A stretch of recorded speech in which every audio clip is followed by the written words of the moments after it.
que es necesario hacer esas reformas y tenemos tiempo para hacerlo. El problema es que el año pasado se querían hacer cuando la ley expresamente dice que una vez convocado las elecciones no se puede hacer una reforma de la ley electoral. Tenemos tiempo, yo no vería la prisa en aprobar algo ya, yo sé que fue un proceso de consenso y demás, pero si quieren volver a hacer comisiones para hacer una segunda generación, ¿por qué no hacemos de una vez la reforma que necesitamos? ¿Tú ves prisa en esto? Se dice de la ley electoral que pasa casi lo mismo que con una ley que trate de modificar la estructura tributaria del país, que tiene que hacerse en los primeros meses de gobierno, porque de lo contrario ya no pasa. ¿Tú piensas que realmente esto se ha hecho con prisa y que no sería prudente aprobar estas reformas como están?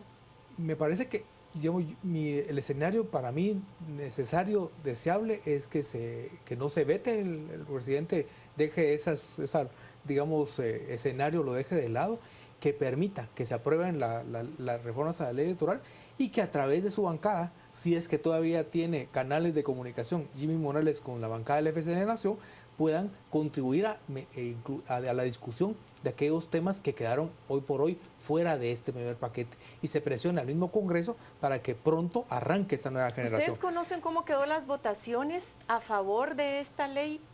Esto lo quiero plantear porque si FCN ya votó a favor de esta legislación, ¿no sería contradictorio ahora el hecho de que digan, bueno, sí, vamos a proceder con el veto presidencial y que al momento en que, en el caso hipotético que le diera tiempo de realizar el diálogo nacional, vetara las reformas, las regrese al Congreso, ¿sería contradictorio por parte de su partido político asumir ese veto y no pasar la reforma? Yo desconozco cómo quedó la votación, pero evidentemente sería contradictorio. Además, ahí yo quiero colocar sobre la mesa, en razón de tiempo, dos cosas que me parecen fundamentales. Lo primero es que entiendo que esta iniciativa del presidente Morales la quiere canalizar a través de la CEP, de la Secretaría de Coordinación Ejecutiva de la Presidencia, que es la que tiene el mandato de los consejos de desarrollo y demás. Pero ahí me parece que hay una carencia de orden de contenido y de orden metodológico. No hay ninguna experiencia acumulada en la CEP de haber promovido diálogo alguno sobre ningún tema. Entonces, desde ese punto de vista... Realmente la única experiencia fue la de la Comisión Específica de Reforma Electoral, que comenzó el diálogo casi a inicios del gobierno de Colón. Correcto, pero manejada, digamos, por otro tipo de instancias, no por esta. No por esta. Y el otro tema que no hemos mencionado acá es que me parece que otra idea importante es que me parece que el presidente está, al abrir un nuevo diálogo, bajándole mucho el mosh al que sí debe de ser el gran diálogo nacional, que es el diálogo por la justicia, en el cual, pues ya sabemos, los tres presidentes de los poderes del Estado, la fiscal general, el comisionado de la CICIG, el procurador de derechos humanos, han apostado. Ese debería ser el diálogo.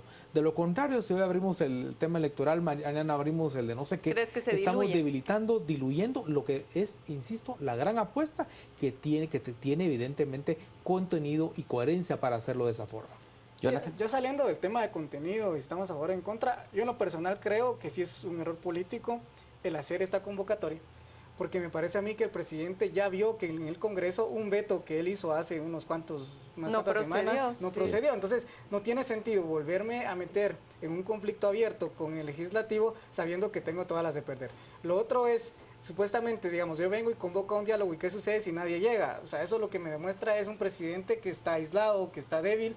Y yo siento que ahí está arriesgando mucho capital político el presidente. Ahora, una encuesta que aparentemente hizo el sector privado decía, mostraba que el presidente había perdido algo así como 30 puntos de simpatía en los primeros 3 meses de gobierno.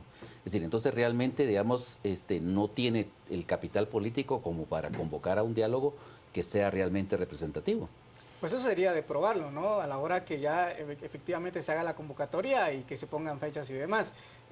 Pero yo sí creo que si de verdad esos fueran los datos, el presidente está arriesgando mucho ahí. Aún tuviera mucha popularidad, creo yo que en el Congreso tiene una batalla perdida, ha perdido batallas anteriores, cuando solicita la renuncia o la expulsión de Giordano, por ejemplo, su partido no obedece. Este sería el tercer episodio en el que busca conflicto con el legislativo y sale perdiendo.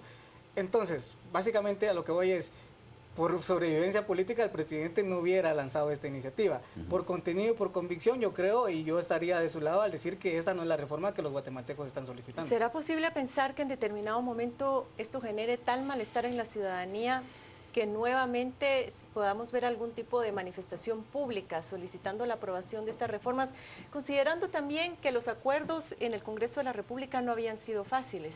Sin embargo, finalmente los hubo. Es imposible pensar en que haya un consenso absoluto con toda la reforma, pero hubo un consenso aceptable desde el punto de vista en que ya la reforma fue enviada al Ejecutivo.